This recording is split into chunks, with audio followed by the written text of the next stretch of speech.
Almost 150 years ago, when Prince Arthur's Landing was a speck in the wilderness, the seeds and spirit of St. Joseph's Foundation of Thunder Bay were sown. It's a story of hard work, perseverance, and deep care for others. The rail line was opening up, and as families came to support the workers who were coming, they had needs for education. That was the primary reason that we came up. So they asked the Sisters of St. Joseph of Toronto, could they send some sisters to begin a school here in Thunder Bay, a Catholic school? And so the Toronto sisters had 5 volunteers who came. And in the annals of the Toronto community, they have reference to the sisters not wanting to look at the other sisters at their final mass before they left their mother house to get on the ship, the Francis Smith, to travel up to Thunder Bay because there was no other means of transportation, because they knew that they would never see them again. But they volunteered because they knew there was a need. They came to educate the children, but there was no place for them to have a school. And so the first school was in the vestry of St. Andrew's Church. The sisters lived upstairs in the vestry, and the school was just below them. And then they began to look at how they would be able to build a school, which they were able to do. And they began with a small school, and they built a small convent as well. Even though the sisters were busy educating over 60 children of all faiths, the community had another pressing need. In 1884, there had been a severe accident with one of the rail workers. So the sisters were asked would they come and nurse him. They found the man in a shed, and as the annals suggest, the man was sitting in one corner of the room, and his feet, still in the boots, were on the other side of the room. His feet had been blown off in an explosion, preparing the land for the rail ties. The sisters had nowhere to put this man, so they brought him home to nurse him, and the only place they had for him was their chapel. So they removed the Blessed Sacrament and converted the chapel to the first hospital room. Townspeople quickly learned the sisters were there for all who needed help, without regard to beliefs or ability to pay. In May 1885, a desperately needed standalone St. Joseph's Hospital received its first patients. When they first opened the hospital, it took probably 2 hours to determine that they needed additional funds to be able to not only construct, but also to provide the provisions for the hospital. A new hospital required money to buy beds and other equipment to care for patients. By now, the sisters had a long practice of collecting funds in Port Arthur, Fort William, and along the railway. Imagine the nuns flying up and down the line, pumping handcarts. Sister Monica even evolved a rudimentary healthcare plan where workers paid small, regular amounts and received a prepaid hospital card. In 1885, the Ladies' Aid Organization began raising funds through any and all means. Bake sales, bazaars, garden parties, picnics, bridge tournaments, teas, tag days, concerts, and more.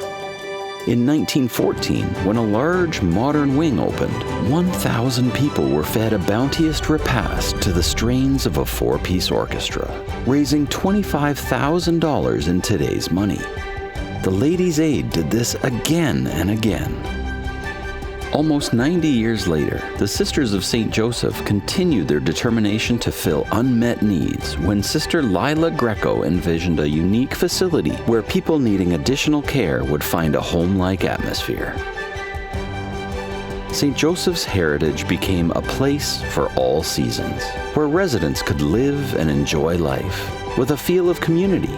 St. Joseph's Heritage included a swimming pool, fine dining, daycare center, library, corner store, gym, medical offices, and more. I remember Lila, who was the CEO at the hospital here, coming and talking to a group of us in the community room at the Mother House, talking about care for elderly that would be different than anything we had ever seen. A care for elderly that would be a continuation of life and a reverence for people as they aged in place, so that there would not be a sense of moving people into long-term care that would be separate from family, but an inclusion within the social fabric of the community. Her vision was so inspiring that people almost automatically wanted to sign up on the dotted line for this. The first fundraising office was out of the manor house at the Heritage, which was the convent. And so the basement of that became the first fundraising office. St. Joseph's Heritage was unique, expensive, and soon it was on shaky financial ground. The construction really ran into significant financial problems almost immediately. The concept was wonderful, but being able to find funding for this was a far more difficult challenge. But the vision was maintained. St. Joseph's Foundation of Thunder Bay grew from the legacy of the Ladies' Aid and St. Joseph's Auxiliary to become fundraisers, and in 1983 to help reorganize finances and continue to seek donations from the public to support St. Joseph's Heritage. Yet by fall of 1984, the mortgage payment could not be met. Bankers were knocking at the door when St. Joseph's Foundation announced the Save Our Shrine, or SOS campaign. The response was extraordinary. It was early in '85, just after we got started. A lady called the office to make sure that I was going to be in that day because she wanted to make a donation. She came into my office and she handed me a shoebox, and in it was $5,000 cash. And she said, I know the works of the sisters and I want to donate to Bethany. I may be here one day, she said. So I never forgot that. Her generosity was just awesome. Within 4 months, the campaign raised $3.9 million through one-time donations, pledges by individuals, groups, companies, and churches of all denominations. 99% of the money pledged was received on schedule. Crisis averted. Fundraising returned to grassroots initiatives like Benny Birch's birthday party and the first Grand A Day lottery. In 1994, St. Joseph's Foundation became the administrator of all fundraising for St. Joseph's Hospital and the Heritage, focused on capital expenditures. When St. Joseph's Care Group was formed in 1997 to manage all non-acute care services in Thunder Bay, the sisters and staff, together with the foundation, rolled up their sleeves to begin a major 2-year retrofit. Health Services Restructuring Commission came to Thunder Bay. We had been an acute care hospital since 1884, and this was in 1997. And when they came, their recommendation was that St. Joseph's would no longer be an acute care hospital, but rather would be converted to complex continuing care and rehabilitation. Everyone had been part of the decision. The board, the staff, the community at large, the other hospitals, and the government. And we all agreed that that was the unmet need that needed to be addressed.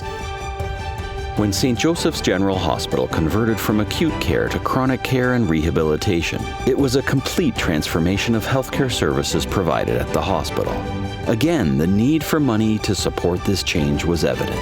And when the campaign for St. Joseph's was launched to help cover costs, community response was overwhelming. By May 1999, in less than a year, the foundation raised $3.6 million. Nothing stays the same for long at St. Joseph's Care Group. Just 3 years later, St. Joseph's Foundation launched a $2.5 million campaign, Celebrate Life, help make the new Hogarth a home, to support Hogarth Westmount, a new 96-bed long-term care home. When residents moved into a beautiful facility designed for their needs, there were tears of joy. We were so lucky to have a hardworking board. I mean, the board was so supportive to making calls. Long-term care, people trust the sisters. We built Bethany, and they knew, what a forward-looking facility that was, so they were ready for Hogarth Riverview Manor as well. This campaign was essentially furnishing the building. And so it was making sure that it felt like a home for the people that were staying here, and that it provided all the necessary equipment that was required to ensure that their care was at the highest level that it could be. We got huge support from the sisters, from the bishop, from the St. Joseph's Auxiliary, and so not only were they committed to here's what we need to do, but they also provided the financial support to get the ball rolling. And so we started off very well. We started off with some seed money, and were able to carry it through, and the community in the form of businesses, individuals, extremely supportive. At its 125-year mark in 2006, St. Joseph's Care Group was firmly recognized as a leader in addictions and mental health, rehabilitative care, behavioral supports, and seniors' health throughout northwestern Ontario. In 2011, St. Joseph's Care Group added palliative and hospice care to its extensive portfolio.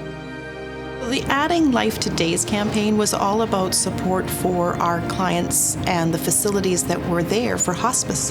The rooms were getting tired, and so it was about refurbishing them and adding some comfort for people who were nearing their end of life. We budgeted that for $500,000, and again, the community, everybody knew what hospice. You could hardly talk to anybody who didn't know somebody or a family member or who had actually gone through hospice. So I think in the end we raised almost $800,000. So we renovated the rooms. And that's a very challenging part of the end of someone's life, right? Their family getting together to spend whatever time they can with their family member that's in care. But even if it's somebody that doesn't have family, right? It's about the surroundings that they're in that makes them comfortable as they move to the next stage of their journey with us.